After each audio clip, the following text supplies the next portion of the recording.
يمام ويل الهوى يمام ويلي يا درب الخناجر ولا حكم النادي Ensemble Dandana is a musical group to put together artists who have a passion for Arabic music. We have artists from Palestine, from Lebanon, from Sudan, from Algeria.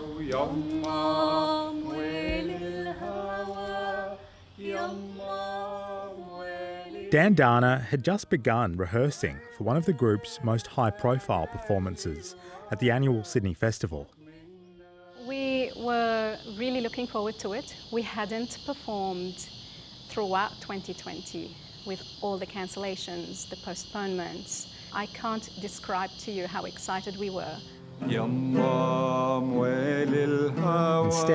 Dandana became the first group to withdraw after learning the Israeli government was sponsoring another act.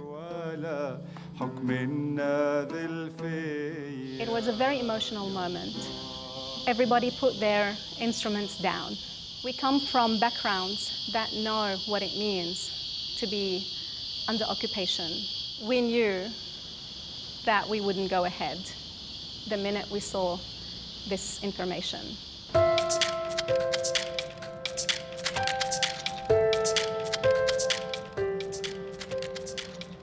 That act was the Sydney Dance Company's performance of a piece called Decadence by renowned Israeli choreographer Ohad Naharim.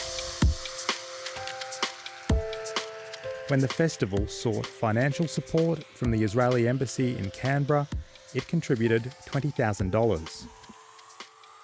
The festival, for a very long time, for 40 years, has always approached cultural agencies and embassies of countries. So for us, it was a very natural and normal thing to do. But this time, the festival had stepped into one of the world's most controversial disputes. Since 1967, Israel has occupied Palestinian East Jerusalem and the rest of the West Bank. Hundreds of thousands of Israeli settlers have now moved in, an occupation much of the international community considers illegal.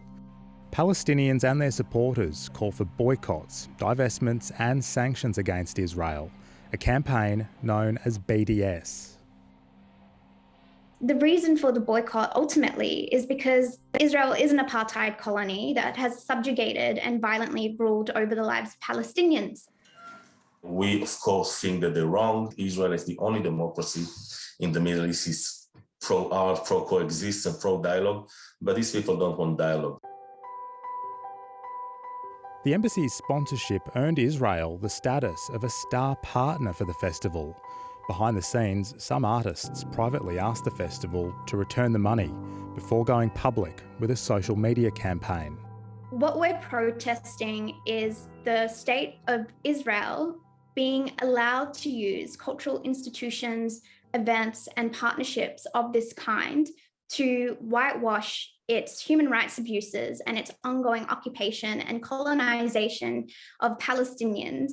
They hate Israel. They want to see the destruction of Israel. They want to see chaos. They will not succeed, I can assure you. At least 35 acts have withdrawn since the boycott campaign began, more than a quarter of the festival. Among them, comedian Tom Ballard, who said standing up for human rights was more important than the festival. Fellow comedian Judith Lucy said she was unable to support the festival's board, while writer Benjamin Law quit the board, apologising to artists, saying they shouldn't have faced such decisions.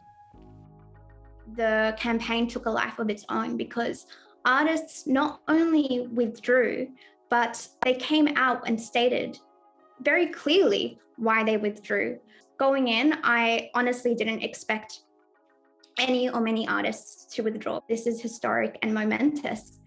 We didn't think about the BDS campaign, perhaps because we live in Australia and the BDS movement is very weak here in Australia, very unsuccessful. So we didn't think it would be so aggressive. The festival's chairman is businessman and former New Zealand All Blacks rugby union captain David Kirk.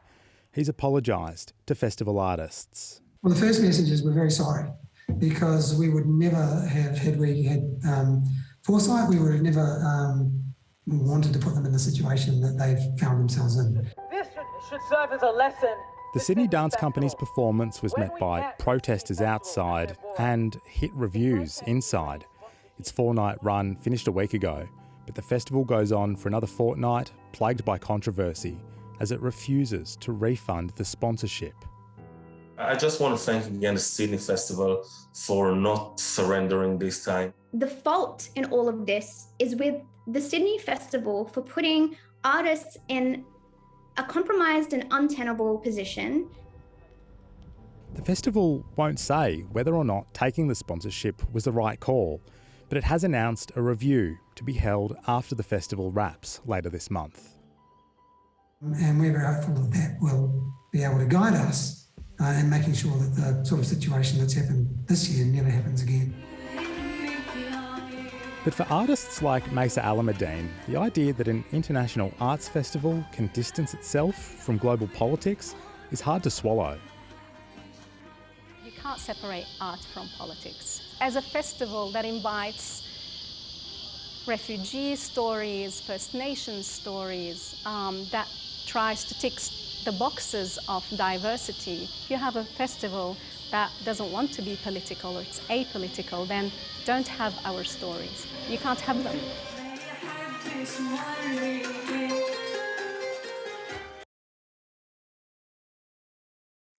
Hi, I'm Lee Sales. Thanks for watching this story. If you'd like to watch more of 730's stories, they are on the left of your screen. And tap on the button below to subscribe and get the latest from ABC News.